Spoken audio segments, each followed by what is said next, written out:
snake was a feminine voice, and it was saying things that was real soothing and comforting to Mowgli, but it was a hypnotic rhythm. It was, trust in me, and I can help you get back to where you're from. But all the while, it's with that intent of strangling you and taking the air from you and killing you. You can be with me if you want. I'll keep you close. Let go of your fear now. Trust in me. Warriors, come out to play.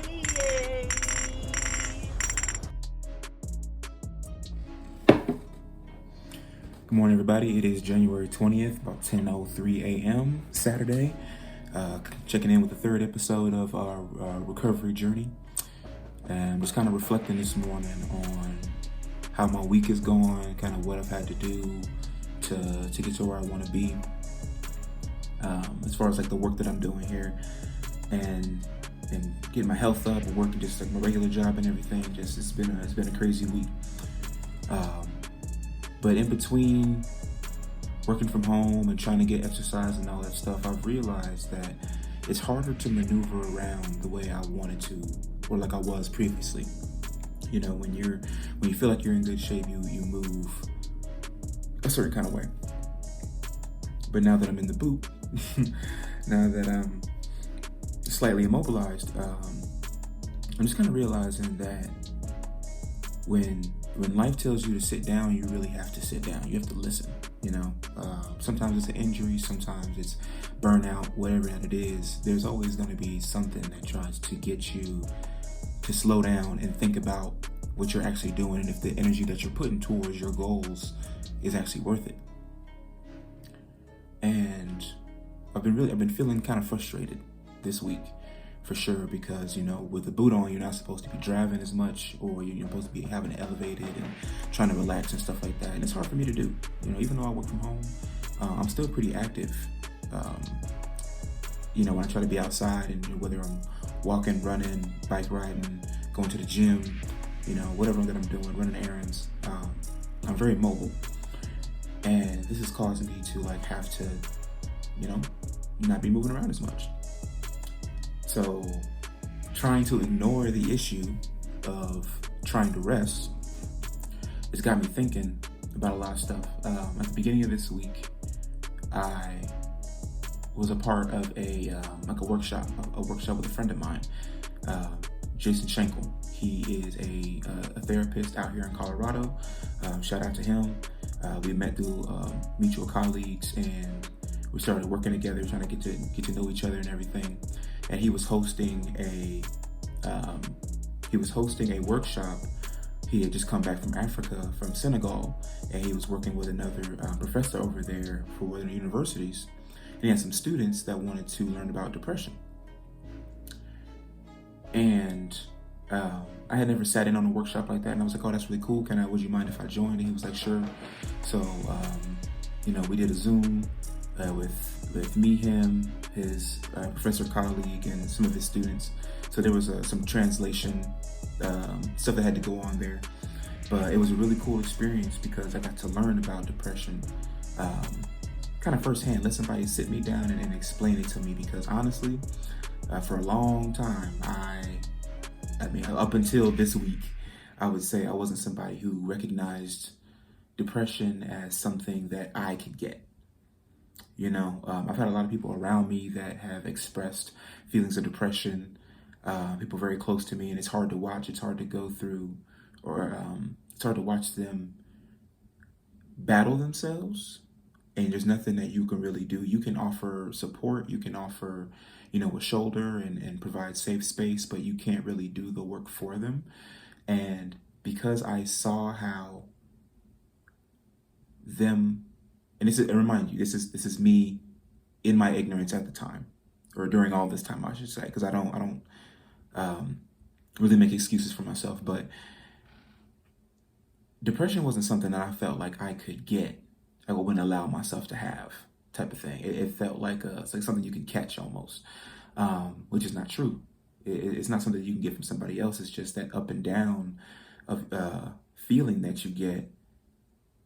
You know, things are not always going to be all good, but they're not always going to be all bad either. So I felt like depression was one of those things where if you had it, it was almost like a leprosy almost. You know, like everybody has these down feelings, but I didn't understand. I didn't want to allow myself to understand what that really was. So I would always just like, oh, I don't ever think I ever got depression. I don't think, depression isn't real or whatever. Just being ignorant about it, really. And I see how depression is it's a hole. It's a hole that people have set themselves in, and I never see a way out of it. Some people suffer silently with depression. Some people try to get the help that they need with medication and all that stuff. I'm not really big into medication.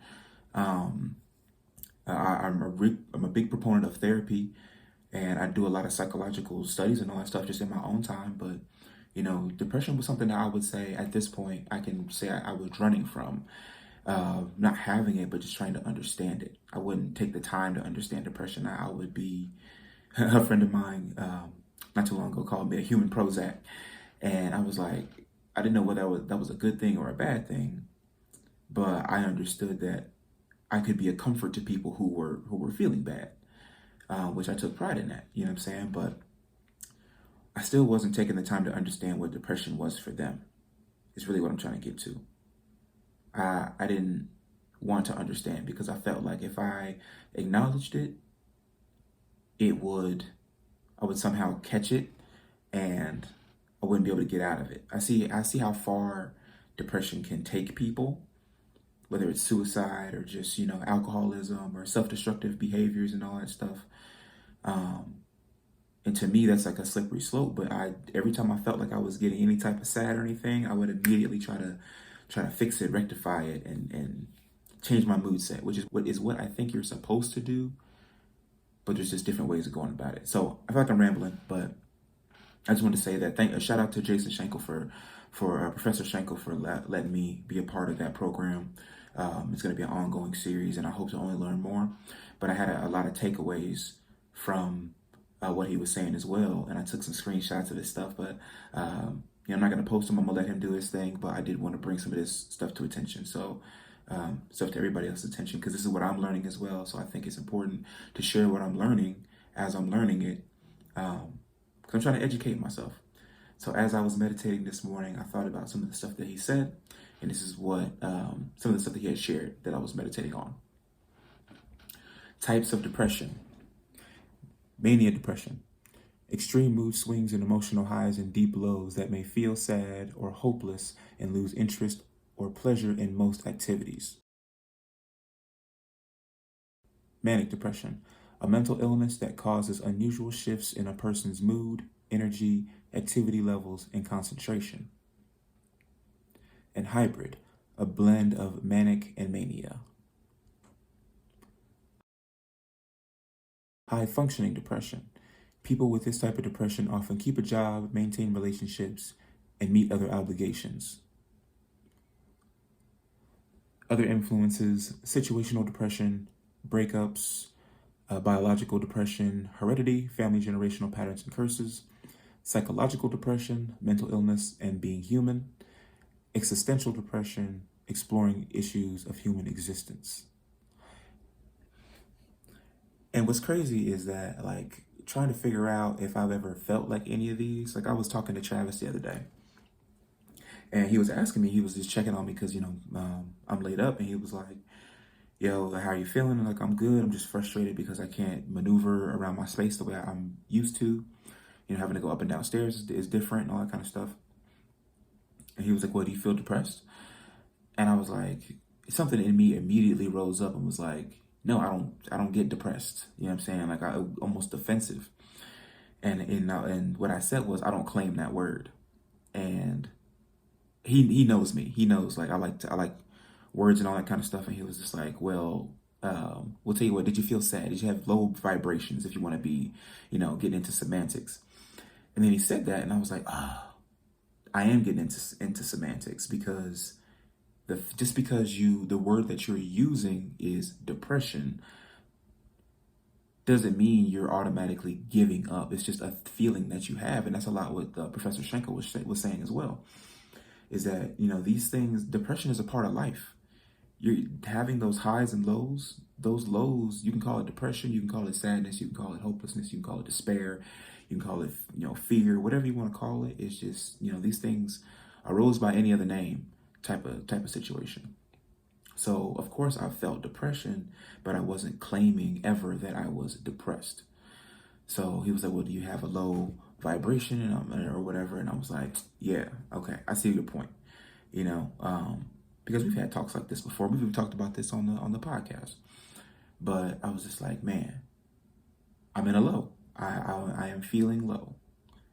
And I'm doing what I can to bring myself out of it, but I was trying to run from it because I knew I had to sit still and deal with those feelings before I could do anything else.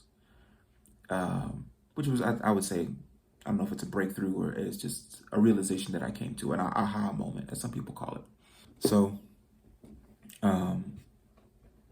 when it comes to, what is depression, one of the things that Professor Schenkel talked about was the workings of depression. Negative thinking patterns. The depressive thinking is what creates this sense of hopelessness and powerlessness. Negative emotions, processing feelings and differentiations between pain and awareness. And negative behaviors, the ways we operate within our minds dictates episodes and actions.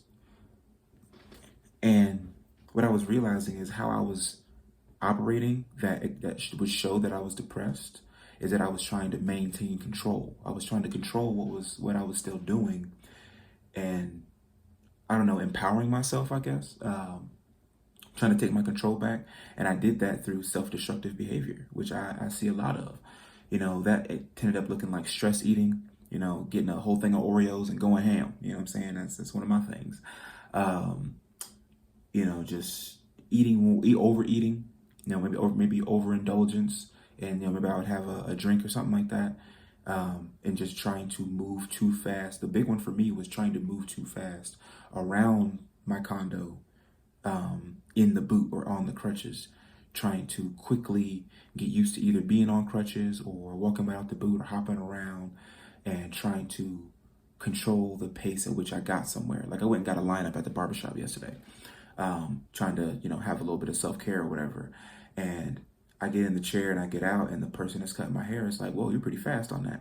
And it's because I'm trying to show that this is not a handicap. I'm trying to overachieve, or I'm trying to, I'm just trying to not show off, but I'm trying to show that this is not a handicap for me. You know what I'm saying? And not really just sitting down like I should. So because I realized that I was having depressive feelings, I went back to some of my research that I was doing on the Eastern Buddhist tradition of something called the three poisons. A brief description is, in the Buddhist teachings, the three poisons of ignorance, attachment, and aversion are the primary causes that keep sentient beings trapped in samsara. Samsara in Buddhism and Hinduism is the beginningless cycle of repeated birth, mundane existence, and dying again. These three poisons are said to be the root of all of the kishas. Kishas being characterized as mental states. Kishas in Buddhism are mental states that cloud the mind and manifest in unwholesome actions like anxiety, anger, jealousy, desire, and, you guessed it, depression. The three poisons are represented in the hub of the wheel of life as a pig, a chicken, and a snake, representing ignorance, attachment, and aversion, respectively.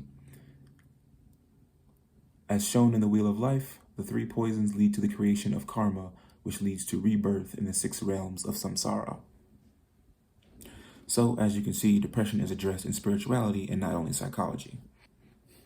And to bring it down to like personifications of depression, one of my favorite representations is actually Depression Kitty from Big Mouth, or also Human Resources. It's on Netflix.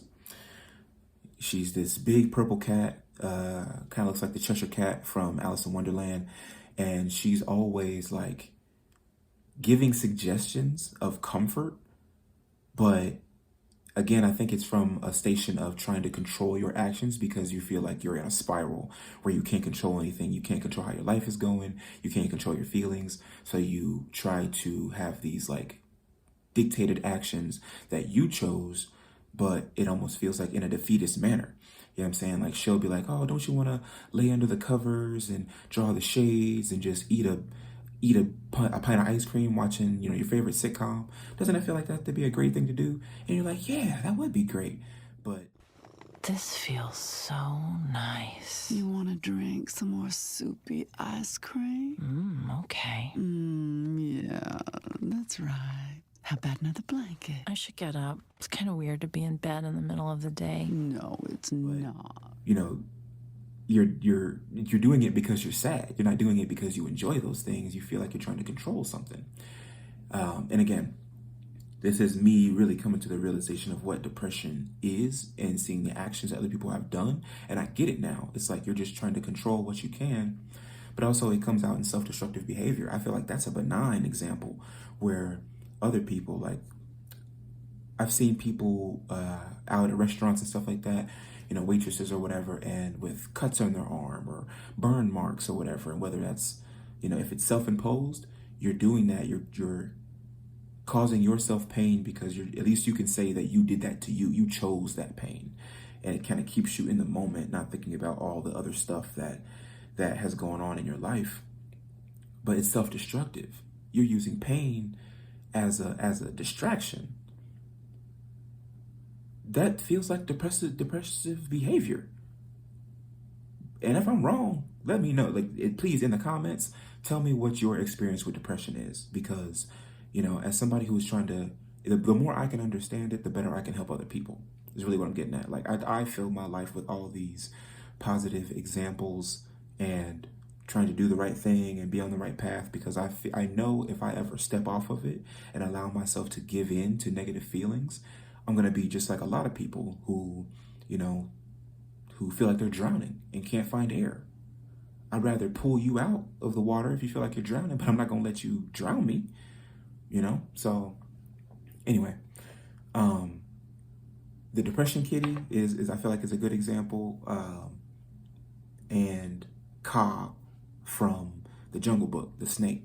I'm thinking of the live action one, because like the snake was a feminine voice, and it was saying things that was real soothing and comforting to Mowgli. But it was a hypnotic rhythm. It was, trust in me, and I can help you get back to where you're from. But all the while, it's with that intent of strangling you and taking the air from you and killing you. You can be with me if you want. I'll keep you close. Let go of your fear now. Trust in me. So there is nothing colder than singing somebody a lullaby while you try to stab them in the back or something. So, that's devious. And I feel like that's what depression does to you as well. I just never want to put myself in that position. So it's really the semantics I feel like I was hung up on, which is crazy because I get upset with other people when they talk about semantics with certain stuff. So I may not claim depression, but I know what it's like to be, very angry with myself or other people. I know what it's like to feel powerless. Anger stems from that. And actually, I wanted to go back and talk about what these actually look like. So some of the other characteristics of these poisons is like, with ignorance, it's like delusion and confusion. With greed, it's like sensual attachment. With hatred, it's like aversion and just try not to deal with it. Anger, these are all a part of suffering and pain, and how they express themselves. But the opposite, wholesome qualities, is wisdom, generosity, and loving kindness. And these are the things I try to express. But just because I try to express these things doesn't mean I'm negating the other feelings, because everything's on a spectrum, you know. So the semantics of words and feelings, just because I don't say I'm depressed doesn't mean that I don't feel sadness or anger or, you know, at times hopelessness. But I just try to bring myself up out of that by acknowledging that I have those feelings, and I never let myself be in those feelings for like more than a day, because, you know, it's a slippery slope. You know, you go from feeling shitty for a day to a week to a month to a year, you know, or some people never pull themselves out of it. So I let myself feel those feelings, but I make sure I try to, you know, do something to reverse it as well as much as I can. And some of the things that Dr. Schenkel was talking about, as far as like having a mental toolbox, is enlightenment, looking at books and going to therapy, self-help workshops, etc.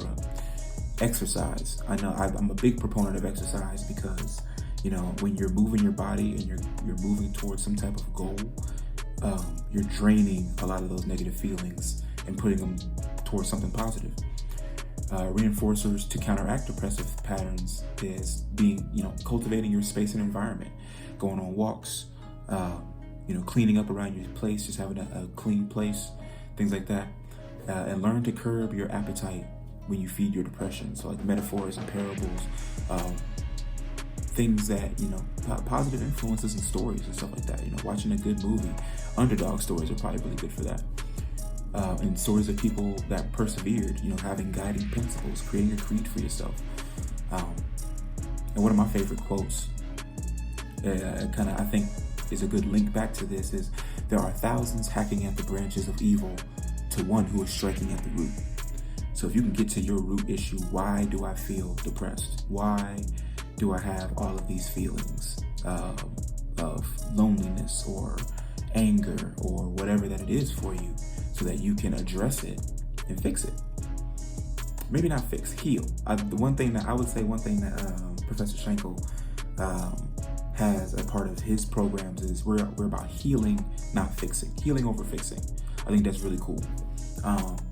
So yeah, man, this is me realizing and taking the time to shed light on the negative feelings that I was having so that I can address them, nip them in the bud, and move on. So I can put that energy towards the positive things like I'm doing, like fitness, meditation, working on businesses, you know, spending time with my wife, just, you know, helping people outside of myself. Travis said in a short that he had made not too long ago, is that the best way to get over your shit is to help somebody else with theirs. And I've always tried to do that in my life, but sometimes you do that when you are helping other people. Make sure you're not doing it to run away from yourself. You know, you get that energy back when you help other people. So hopefully some of this has been helpful to you.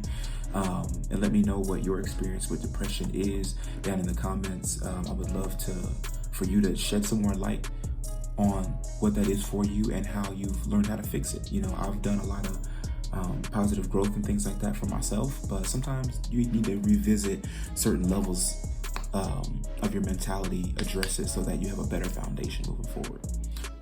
So as I wrap up, I just want to say that I definitely have a new view on what it is that we say when we are looking at depression, and how to address these needs for ourselves, how we can make space for others to allow them to be in a safe space to share how they're feeling, you know, and maybe we can do some learning ourselves. And the more you can go back and revise certain feelings and learn what the root cause of them are, the better you can move forward. So check us out on Spotify, YouTube, Instagram, TikTok, Facebook, everywhere where podcasts are held. And yeah, guys, I just want to say thank you again for checking out another episode of The Warrior's Way Home. And remember, it's better to be a warrior in a garden than a gardener in a war. Check you guys next time.